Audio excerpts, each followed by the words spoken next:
alguém sabe de algum mato desse ou alguma punk, né? Diferente. Tem alguma punk para colocar aqui pra gente, diferente do que a gente apresentou, o que vocês usam em casa e que a gente não falou, o que os meninos não falaram? Eu não sei se é considerado como punk. Aqui no meu quintal tem aquele Ora Pronobis, né? Que é usado aí, faz refogado. É muito bom, né? Para combater a anemia. Essas pessoas que têm uma anemia assim incurável. E aqui no meu quintal eu tenho. Sim, Ora Pronobis é maravilhoso, riquíssimo em proteína, super É, nutritivo. A gente na região de substitui Minas Gerais é até, muito ele tem usado. uma verdade, na região de Minas é muito usado, ele tem um altíssimo nível de proteína que para quem não come carne é super base da receita de vegetarianos e veganos. Tem eu Moringa, acho, isso mesmo, Thaisa. tem um que chama, se eu não me engano, peixinho, que come frito também, que parece, inclusive o sabor parece peixe frito. Empana ele e come frito. Exatamente. Exatamente isso. Empana e faz igual sardinha frita. Fala, Joelson. Pronto. Boa tarde, né, a todos e a todas. Colaborando um pouquinho aí com o trabalho dos meninos, tem uma punk aqui que é bem usada, né? Não para fins comestíveis, nem tanto, porém para fins medicinais, que é o matruz. Aqui é usado para controle de vermes, por exemplo, até mesmo em animais, né? Para ajudar a controlar vermes, algumas doenças. E é um dos melhores cicatrizantes naturais que eu já vi até hoje. Inclusive, quando eu tenho ferimentos, faço cirurgia, eu utilizo para facilitar a cicatrização.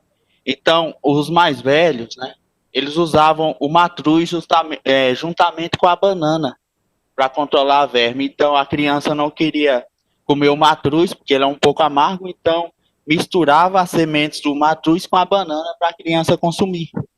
E é um vermífugo muito bom e também um cicatrizante. Anti-inflamatório, né? E alguém colocou aqui no chat também, que agora eu já me perdi aqui no chat, que a mãe fazia um melaço, né, com a rosas para curar feridas. Olha só, gente. Então, as Foi. plantas, elas têm essa. Foi você, Gisele, que colocou? Foi eu. Foi. Fale mais para gente, conta para gente um pouco disso, como era. Quando assim a gente era pequena, a gente gripava, né? E aparecia, de acordo assim com a gravidade da gripe, muitas feridas na boca. Aí minha mãe usava o mel de Europa com as rosas, né? Lavava as rosas e colocava para ferver e fazia aquele melaço. E aí diariamente a gente usava, comia a pétala embebida no mel e sarava. E o matruz também. A gente sempre usa, tenho aqui no quintal também, anti-inflamatório para qualquer pancada, né, que a pessoa levar, e também para combater verminose também. A gente faz esse uso aqui.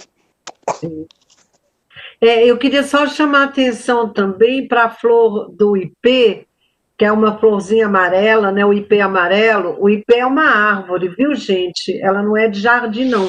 Ela é o que é conhecido também como pau, como é? Faltou agora o nome que o pessoal tem. Pau d'arco. Pau d'arco, pau d'arco. Porque assim, tem uma outra plantinha que dá uma florzinha amarela, tipo cone assim, que ela é alucinógena. Então, muito cuidado, não vai comer a amarelinha que é alucinógena, não. Essa aí é a do ipê, que é o do mesmo pau d'arco, tá? É a flor. E ela só floresce nessa época do ano agora, que nós estamos, né? De agosto. Aqui em Morro, bem pertinho da minha casa, aqui onde eu moro, tem um pé de ipê amarelo, tá a coisa mais linda do mundo. Aqui em Morro, na sede, tem bastante. Aqui em casa também tem um ipê amarelo e na casa da minha cunhada tem um roxo, que a gente pegou na escola agrícola. E aí a gente fez várias plantações aqui na comunidade como um todo. Então, quase todas as casas aqui na nossa comunidade tem uma mudinha de ipê. Eu já vi muito também nas ruas de Ceabra, que eu acho que teve um período que também se deu muitas mudas, que é um chorão, né? Que é uma planta que ela dá umas frutinhas vermelhas, que o pessoal chama de pimentinha rosa, que é também comestível, aquela pimenta daquela árvore, que tem muito nas ruas aí de... Uma rua ali que tem para cima da Assise, a rua quase toda desse chorão. E aí tem dá essa frutinha vermelha que é como uma pimentinha, que eles chamam de pimenta rosa.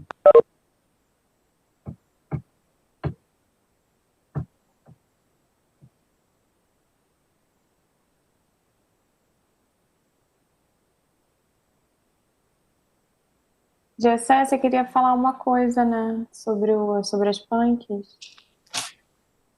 Então, na verdade, eu ia fazer algumas considerações sobre o tema como um todo, né, de falar sobre soberania alimentar, de punks. E eu acho interessante a gente contextualizar na nossa realidade, né, aqui da Chapada, no entorno aqui. E esse assunto de soberania alimentar, que Brígida falou aí muito bem, de soberania e segurança alimentar, que muitas vezes a gente não se percebe, né, que a gente está inserido. Às vezes a gente tem o acesso ao alimento, mas não se sente em segurança alimentar, mas não leva em consideração a qualidade do alimento que a gente, né, está consumindo, que nos leva a esse estado de insegurança alimentar, né? Quando Juliana falou aí muito bem do óleo pronobis, né, que pejorativamente é conhecido como carne de pobre. Por quê? Porque é altamente, né, rico, né, em proteína. E aí, mas não, o senso comum diz que a gente tem que comer carne para nutrir dessa parte de proteína, né? E com relação à soberania alimentar, a gente faz relação com essa questão dos transgênicos, né? Que quando o Brígida fala daquele direito a acesso da alimentação, aí, direito de plantar e colher, as sementes transgênicas, ela tira, né, esse direito da gente, né, plantar e colher nossas próprias sementes, como o Tiago falou aí, dos bancos de sementes, que são muito importantes, são um marco de resistência a essa questão, né? São, assim, pontos estratégicos de soberania alimentar, né? De segurança e soberania alimentar. Na nossa região, na Chapada Diamantina, o transgênico ele está inserido e a gente não se percebe. A maioria das plantações de milho hoje são de milhos transgênicos, né? Que milho é esse? É o milho feroz, né? O feroz é o nome comercial do milho transgênico, né, que se tem aqui. A gente não consegue fazer, muitas vezes não tem essa percepção e não consegue fazer essa relação com a soberania alimentar. E a gente tem que marcar esse, né, esse território quando a gente tem alternativa para isso, né? Com o milho ali, o fubá de milho, a gente vai no mercado, a maioria dos fubá de milho são de milhos transgênicos, mas a gente encontra lá o milho da COP-IBC, que é milho de agricultor familiar, né? Não é orgânico, não é agroecológico, mas é milho do agricultor familiar e não transgênico. E aí a gente precisa fazer essas relações. E eu achei interessante quando o Tiago traz essa questão dos bancos de semente, que realmente são resistência a esse processo. Também falar um pouquinho, né, quando tocou no assunto da nossa farinha, a Bahia inteira, né, em pontos que são produtivos, são de produção de farinha de mandioca, a gente encontra as farinhas lá do Paraná, e isso nos faz refletir como nós estamos nos organizando. Lá, claro, lá tem grandes produtores de farinha, mas lá tem organizações de pequenos agricultores que se associam em cooperativa e conseguem ter uma boa produção e beneficiar essa farinha e colocar ela aqui competindo com a nossa farinha. Então, isso nos faz refletir nossos níveis de organização, né? Em alguns locais a gente consegue ver assentamentos que são assentamentos coletivos, né? Então, demonstra um nível de organização muito grande. Então, para a gente fazer essa reflexão com relação ao associativismo, ao cooperativismo, que propicia essas situações, né? Ajuda você a alçar outros mercados, né? Então, isso é muito interessante. Com relação às punks, eu queria dizer que muitas vezes a memória afetiva nossa nos atrapalha a consumir esses alimentos, né? Esses alimentos. Então, muitos desses alimentos aí nós associamos a épocas difíceis, épocas de fome, né? Eu lembro muito bem, já falei isso em outras oportunidades, que meu avô contava que na fome de 32, né, uma fome que marcou aí o mundo, e aqui nós sofremos muito, tem relatos, né, da fome de 32, e meu avô falava que perdeu 2 irmãos de fome nessa época. E ele relata que naquela época chegou a comer broto de licuri. O broto de licuri que ele fala que ele comia era o palmito da palmeira nova do licuri. Agora veja a riqueza que ele comia, mas a associação da mente dele foi uma época de escassez e que ele não, em outras épocas, ele não precisava comer o broto do licuri, o palmito do licuri. Cara, né? Que não é qualquer um que come assim, né? Exato. Então, ele comia feijão, comia o milho que ele cultivava, a carne, tudo, mas o palmito do licuri não era necessário, porque não eram épocas difíceis, né? Então, essa associação que muitas vezes nos atrapalha, né, a fazer esse consumo.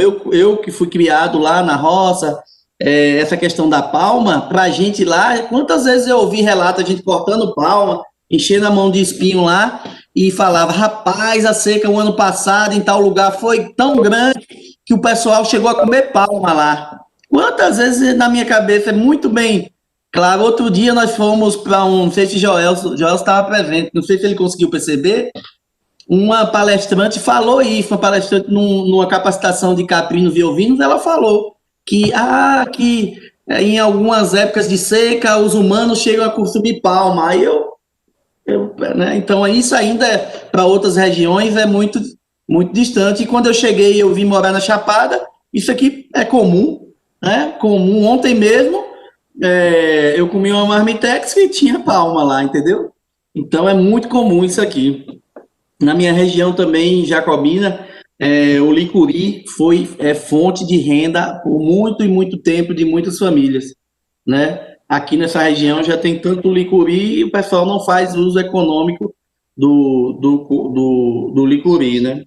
Então, mas essas são fruto também dessas memórias afetivas que nos fazem ter essa resistência a esse tipo de alimento não convencional, né?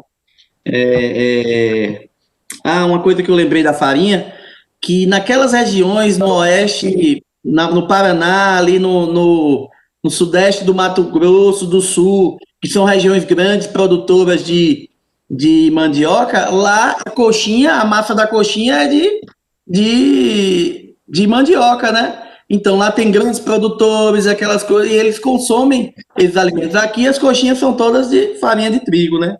Então é uma coisa que eu anotei aqui para falar e tinha me esquecido. Então, assim, cabe a nós aqui não termos esses alimentos que nós produzimos como alternativos, e sim como os alimentos realmente convencionais, aqueles que a gente coloca no nosso dia a dia, na nossa alimentação. Outra coisa que eu queria falar, uma coisa que Vanusa falou, sobre coletar e cultivar.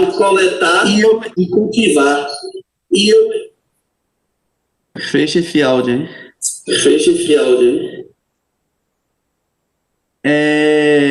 E aí, o que acontece? Outro dia eu vi um relato de um agricultor na feira de Irecê que ele vendia algumas punks e quando ele levava, vendia muito rápido. Só que, o que acontece? Ele falou, não vou levar não, vou cobrar uma coisa que eu não cultivei, né? Eu só peguei lá e levei. Então, e aí o pessoal falando, não, né? Você tá ali inserido no seu quintal produtivo, tá inserido no contexto da agricultura, né? Da sua agricultura, então não é errado você cultivar, comercializar isso, né? Faz parte da geração de renda, né? Então, eu lembro quando ela citou coletar e não cultivar, não colher, né? Eu lembro desse relato desse agricultor na feira agroecológica lá de Irecê, que às vezes ele era resistente em levar as punks porque não eram cultivadas e sim coletadas, né? Então era isso que eu queria falar um pouquinho sobre esse assunto.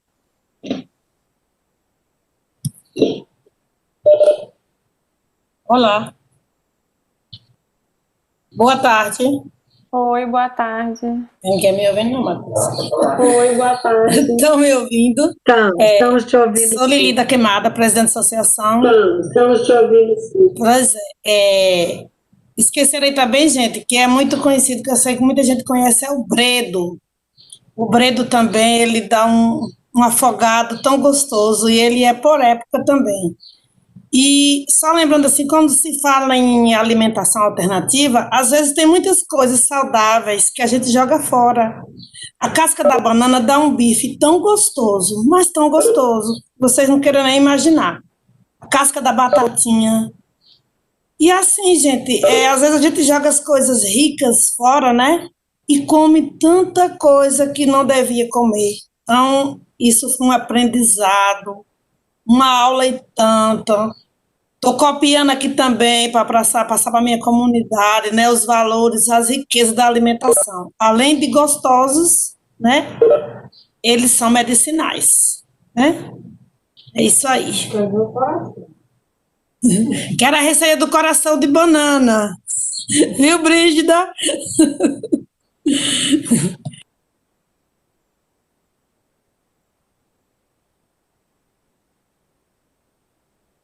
Super fácil, super simples. Nós vamos preparar essas receitas. Pode deixar.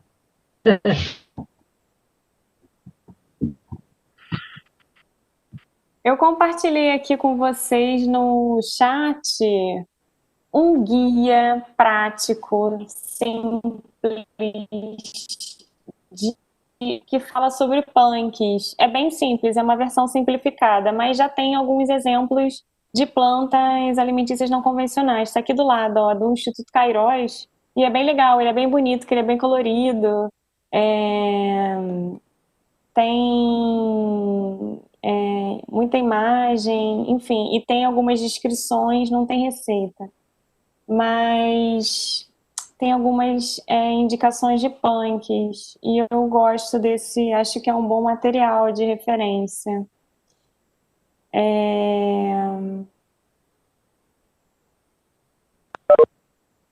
Não sei, tem mais alguém que quer compartilhar algum conhecimento? Tem uma coisa, gente. Não sei se vocês falaram sobre, se eu perdi.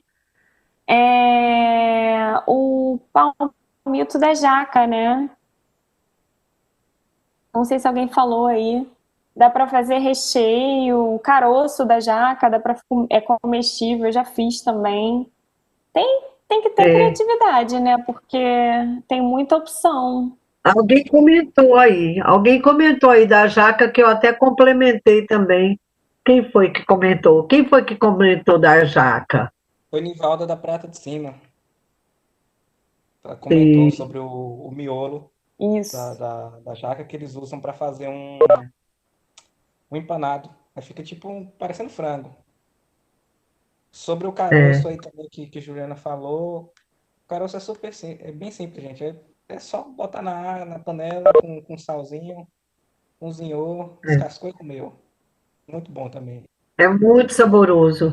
É muito saboroso. Quem conhece pinhão, que é um fruto lá do Paraná, que dá naquelas pinhões.